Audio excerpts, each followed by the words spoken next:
नीलाञ्जनसमभासं रविपुत्रं यमाग्रजम् छायामार्तण्डसम्भूतं तं नमामि शनैश्चरम् नीलाञ्जनसमभासं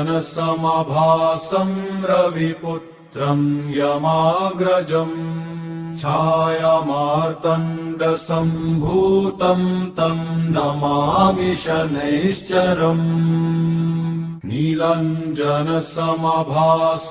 रविपुत्रं यमाग्रजम् छायामार्तण्डसम्भूतं तं नमामि शनैश्चरम् नीलाञ्जनसमभासं